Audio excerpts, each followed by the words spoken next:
20 ਅਪ੍ਰੈਲ ਨੂੰ ਜੋ ਰੈਣ ਸਭਾਈ ਸਮਾਗਮ ਰੱਖੇ ਨੇ ਬਾਬਾ ਦੀਪ ਸਿੰਘ जी ਦੇ ਜਨਮ ਸਥਾਨ ਪੌਵਿੰਡ ਸਾਹਿਬ। ਆਖੋ ਧੰਨ ਬਾਬਾ ਦੀਪ ਸਿੰਘ। ਫਿਰ ਆਖੋ ਧੰਨ ਬਾਬਾ ਦੀਪ ਸਿੰਘ। ਜਿਹੜੇ ਬਾਹਰ ਵਾਲੇ ਸੁਣਦੇ ਹੋ ਟਿਕਟਾਂ ਟੁਕਟਾਂ ਬੁੱਕ ਕਰਾ ਲਓ, ਪਰਿਵਾਰਾਂ ਸਮੇਤ ਪਹੁੰਚਣਾ।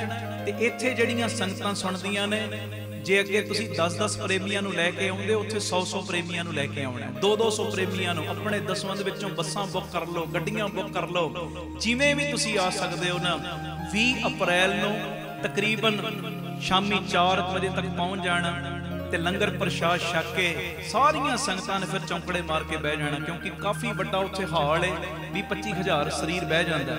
ਪਰ ਪਿਛਲੀ ਵਾਰੀ ਉਹ ਹਾਲ ਵੀ ਛੋਟਾ ਪੈ ਗਿਆ ਸੀ। ਆਖੋ ਧੰਨ ਗੁਰੂ ਰਾਮਦਾਸ ਜੀ। ਜਿੰਨੀ ਸੰਗਤ ਅੰਦਰ ਸੀ ਓਨੀ ਸੰਗਤ ਬਾਹਰ ਬੈਠੀ ਸੀ, ਇੰਨਾ ਪ੍ਰਬੰਧ ਕਰਨਾ ਪੈ ਗਿਆ।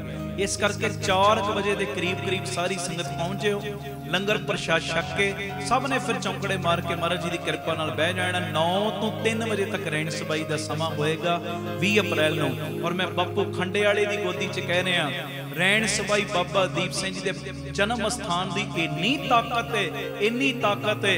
ਇੱਕ ਰਾਤ ਤੁਸੀਂ ਬਾਬਾ ਦੀਪ ਸਿੰਘ ਜੀ ਦੇ ਲੇਖੇ ਵਿੱਚ ਲਾ ਦਿਓ, ਰੈਣ ਸਬਾਈ ਕੱਟ ਲਓ, ਬਾਬਾ ਦੀਪ ਸਿੰਘ ਨੇ ਪਤਾ ਨਹੀਂ ਕਿੰਨੀਆਂ ਕੁ ਦੁੱਖਾਂ ਦੀਆਂ ਤੁਹਾਡੀਆਂ ਰਾਤਾਂ ਕੱਟ ਦੇਣੀਆਂ ਨੇ। ਬੋਲੇ ਸੋ ਨਿਹਾਲ ਸਤਿ ਸ੍ਰੀ ਅਕਾਲ। ਔਰ ਮੈਂ ਗੁਰੂ ਦੀ ਹਜ਼ੂਰੀ 'ਚ ਬੈਠਾ ਖਰਾ ਵਚਨ ਕਰ ਰਿਹਾ। ਪਿਛਲੀ ਵਾਰੀ 2 ਸ਼ਰੀਰ ਮੈਨੂੰ ਮਿਲੇ ਸੀ ਵੀਲ ਚੇਅਰ ਦੇ ਉੱਤੇ, ਜਦੋਂ ਮੈਂ ਅੰਦਰ ਐਂਟਰ ਹੋਣ ਲੱਗਾ ਸਾਂ ਬਾਬਾ ਦੀਪ ਸਿੰਘ ਜੀ ਦੇ ਸਥਾਨ ਤੇ ਰੈਣ ਸਬਾਈ ਲਈ। ਪਿਛਲੀ ਵਾਰੀ ਹੋਈ ਸੀ 20 ਮਈ ਨੂੰ, ਇਸ ਵਾਰੀ ਆ ਰਹੀ 20 ਅਪ੍ਰੈਲ ਨੂੰ। ਤੇ ਜਦੋਂ ਮੈਂ ਐਂਟਰ ਹੋਣ ਲੱਗਾ 2 ਸ਼ਰੀਰ ਮੈਨੂੰ ਮਿਲੇ ਸੀ ਵੀਲ ਚੇਅਰ ਦੇ ਉੱਤੇ। ਆ ਲੱਕ ਤੋਂ ਥਲਵਾਂ ਹਿੱਸਾ ਕੰਮ ਨਹੀਂ ਸੀ ਕਰਦਾ ਉਹਨਾਂ ਦਾ, ਤੇ ਇੱਕ ਦੀ ਤੇ ਸਾਡੇ ਤੱਕ ਰਿਪੋਰਟ ਆ ਗਈ, ਦੂਜਿਆਂ ਨੇ ਸੰਪਰਕ ਨਹੀਂ ਕੀਤਾ। ਬਾਬਾ ਦੀਪ ਸਿੰਘ ਜੀ ਨੇ ਕਿਰਪਾ ਕੀਤੀ, ਬਖਸ਼ਿਸ਼ ਕੀਤੀ। ਪਿਛਲੇ ਸਾਲ ਵੀਲ ਚੇਅਰ ਤੇ ਸੀ ਉਹ ਬੱਚਾ, ਤੇ ਬਾਬਾ ਦੀਪ ਸਿੰਘ ਜੀ ਦੇ ਦਰ ਦੇ ਉੱਤੇ ਇੱਕ ਰਾਤ ਰੈਣ ਸਬਾਈ ਕੱਟਣ ਦਾ ਸਦਕਾ ਉਹ ਆਪਣੇ ਪੈਰਾਂ ਤੇ ਖੜਾ ਹੋ ਗਿਆ। ਬੋਲੇ ਸੋ ਨਿਹਾਲ ਸਤਿ ਸ੍ਰੀ ਅਕਾਲ। ਪਰ ਤੱਕ ਕਰਾਮਾਤ ਜਿਨੇ ਵੇਖਣੀ ਹੈ ਨਾ, ਉਹ ਬਾਬਾ ਦੀਪ ਸਿੰਘ ਜੀ ਦੇ ਦਰ ਦੇ ਉੱਤੇ ਜਨਮ ਸਥਾਨ ਦੇ ਉੱਤੇ ਆ ਕੇ ਪੌਵਿੰਡ ਸਾਹਿਬ ਰੈਣ ਸਬਾਈ ਕੱਟ ਲਿਓ। ਦੁੱਧ ਵਾਲਿਆਂ ਨੂੰ ਦੁੱਧ ਮਿਲਣੇ ਨੇ, ਪੁੱਤ ਵਾਲਿਆਂ ਨੂੰ ਪੁੱਤ ਮਿਲਣੇ, ਜਿਨ੍ਹਾਂ ਦੇ ਕਾਰੋਬਾਰ ਰੁਕੇ ਪਏ ਬਾਪੂ ਨੇ ਉਹ ਚਲਾਉਣੇ ਨੇ, ਬਰਕਤਾਂ ਪਾਉਣੀਆਂ ਨੇ, ਜਿਨ੍ਹਾਂ ਦੇ ਵੀਜ਼ੇ ਵੂਜ਼ੇ ਨਹੀਂ ਲੱਗਦੇ ਉਹ ਲਵਾਉਣੇ, ਜੋ ਕੁਝ ਮਰਜ਼ੀ ਲੈ ਲਓ। ਤੇ ਸੱਚੀ ਗੱਲ, ਰੈਣ ਸਬਾਈ ਕੱਟ ਕੇ ਜੇ ਬਾਬਾ ਦੀਪ ਸਿੰਘ ਨੂੰ ਮੰਗ ਲਓਗੇ, ਬਾਬਾ ਦੀਪ ਸਿੰਘ ਵੀ ਤੁਹਾਡੇ ਨਾਲ ਹੀ ਤੁਰ ਪੈਣਗੇ।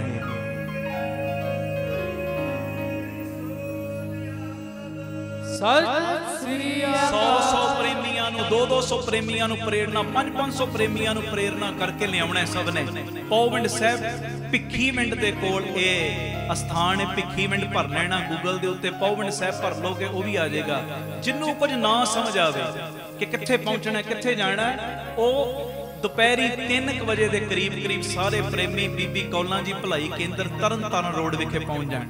ਦੁਪਹਿਰੀ 3 ਵਜੇ 20 ਅਪ੍ਰੈਲ ਨੂੰ ਦੁਪਹਿਰੀ 3 ਵਜੇ ਬੀਬੀ ਕੌਲਾਂ ਜੀ ਭਲਾਈ ਕੇਂਦਰ ਤਰਨਤਾਰਨ ਰੋਡ ਵਿਖੇ ਸੰਗਤਾਂ ਪਹੁੰਚ ਜਾਣ। ਉੱਥੋਂ ਫਿਰ ਬੱਸਾਂ ਤੁਹਾਨੂੰ ਪੌਵਿੰਡ ਸਾਹਿਬ ਲੈ ਵੀ ਜਾਣਗੀਆਂ, ਵਾਪਸੀ ਤੇ ਛੱਡ ਵੀ ਦੇਣਗੀਆਂ। ਇਹ ਜ਼ਰੂਰੀ ਬੇਨਤੀ ਹੈ, ਇੱਕ ਦੂਜੇ ਨੂੰ ਮੈਸੇਜ ਕਰ ਦਿਓ।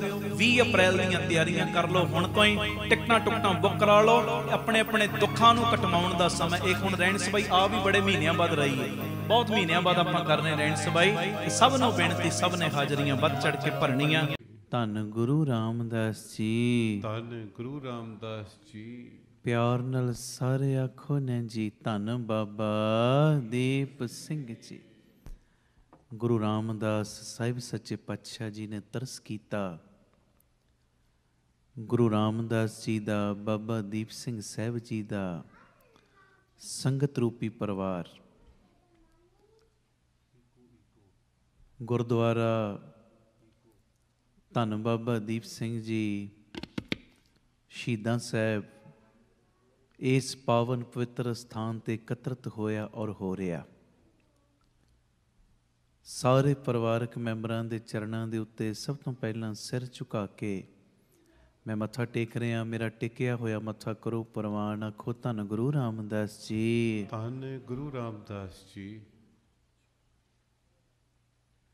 ਪਿਆਰ ਨਾਲ ਆਖੋ ਨੇ ਜੀ, ਧੰਨ ਬਾਬਾ ਦੀਪ ਸਿੰਘ ਜੀ। ਰੋਜ਼ਾਨਾ ਦੀ ਤਰ੍ਹਾਂ ਭਾਵਨਾ ਹੋਈ। ਗੁਰੂ ਗ੍ਰੰਥ ਸਾਹਿਬ ਦੇ ਰੂਪ ਦੇ ਵਿੱਚ ਹਾਜ਼ਰ ਨਾਜ਼ਰ ਗੁਰੂ ਰਾਮਦਾਸ ਚੌਂਕੜਾ ਮਾਰ ਕੇ ਬੈਠੇ। ਚਰਨਾਂ ਦੇ ਵਿੱਚ ਬਾਬਾ ਦੀਪ ਸਿੰਘ ਸਾਹਿਬ ਬੈਠੇ ਤੇ ਸਾਰੀ ਸੰਗਤ ਪਿਆਰ ਨਾਲ ਪਹਿਲੇ ਕੁਝ ਕੁ ਮਿੰਟ ਵਾਹਿਗੁਰੂ ਗੁਰੂ ਮੰਤਰ ਦੇ ਜਾਪ ਦੇ ਵਿੱਚ ਜੁੜੋ। ਕੋਈ ਰਸਨਾ ਵਾਂਝੀ ਨਾ ਰਹੇ ਜੀ। ਵਾਹਿਗੁਰੂ ਵਾਹਿਗੁਰੂ ਵਾਹਿਗੁਰੂ ਵਾਹਿਗੁਰੂ ਵਾਹਿਗੁਰੂ ਵਾਹਿਗੁਰੂ ਵਾਹਿਗੁਰੂ ਵਾਹਿਗੁਰੂ ਵਾਹਿਗੁਰੂ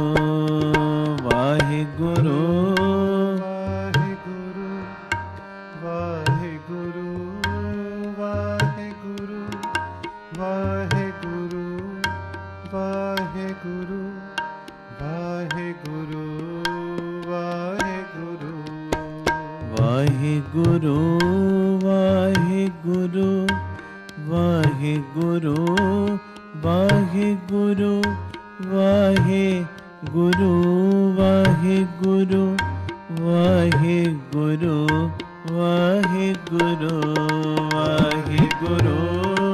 ਵਾਹਿਗੁਰੂ ਜੁੜ ਜਾਓ। ਵਾਹਿਗੁਰੂ ਵਾਹਿਗੁਰੂ ਵਾਹਿਗੁਰੂ ਵਾਹਿਗੁਰੂ ਵਾਹਿਗੁਰੂ ਵਾਹਿਗੁਰੂ ਵਾਹਿਗੁਰੂ ਵਾਹਿਗੁਰੂ ਵਾਹਿਗੁਰੂ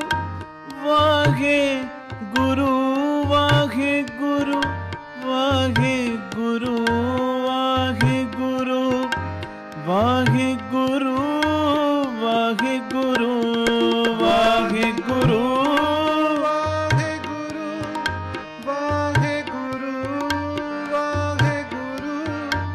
ਵਾਹਿਗੁਰੂ ਵਾਹਿਗੁਰੂ ਵਾਹਿਗੁਰੂ ਵਾਹਿਗੁਰੂ ਧੰਨ ਗੁਰੂ ਰਾਮਦਾਸ ਜੀ, ਧੰਨ ਗੁਰੂ ਰਾਮਦਾਸ ਜੀ, ਧੰਨ ਗੁਰੂ ਰਾਮਦਾਸ ਜੀ, ਧੰਨ ਗੁਰੂ ਰਾਮਦਾਸ ਜੀ, ਧੰਨ ਗੁਰੂ ਰਾਮਦਾਸ ਜੀ, ਧੰਨ ਗੁਰੂ ਰਾਮਦਾਸ ਜੀ, ਧੰਨ ਗੁਰੂ ਰਾਮਦਾਸ ਜੀ, ਧੰਨ ਗੁਰੂ ਰਾਮਦਾਸ ਜੀ। ਬਾਬਾ ਦੀਪ ਸਿੰਘ ਜੀ, ਬਾਬਾ ਦੀਪ ਸਿੰਘ ਜੀ, ਬਾਬਾ ਦੀਪ ਸਿੰਘ ਜੀ, ਬਾਬਾ ਦੀਪ ਸਿੰਘ ਜੀ, ਬਾਬਾ ਦੀਪ ਸਿੰਘ ਜੀ, ਬਾਬਾ ਦੀਪ ਸਿੰਘ ਜੀ, ਬਾਬਾ ਦੀਪ ਸਿੰਘ ਜੀ, ਬਾਬਾ ਦੀਪ ਸਿੰਘ ਜੀ। ਵਾਹਿਗੁਰੂ ਵਾਹਿਗੁਰੂ ਵਾਹਿਗੁਰੂ ਵਾਹਿਗੁਰੂ ਵਾਹਿਗੁਰੂ ਵਾਹਿਗੁਰੂ ਵਾਹਿਗੁਰੂ ਵਾਹਿਗੁਰੂ ਵਾਹਿਗੁਰੂ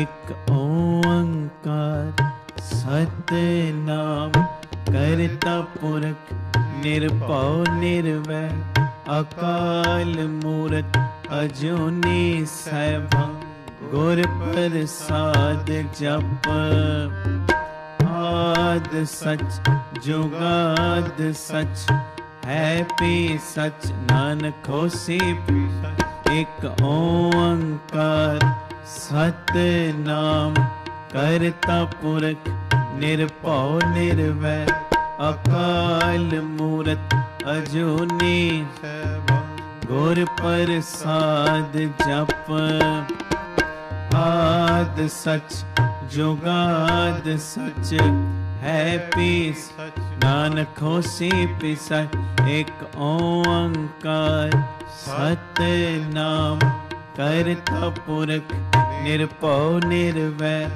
ਅਕਾਲ ਮੂਰਤ ਅਜੂਨੀ ਸੈਭੰ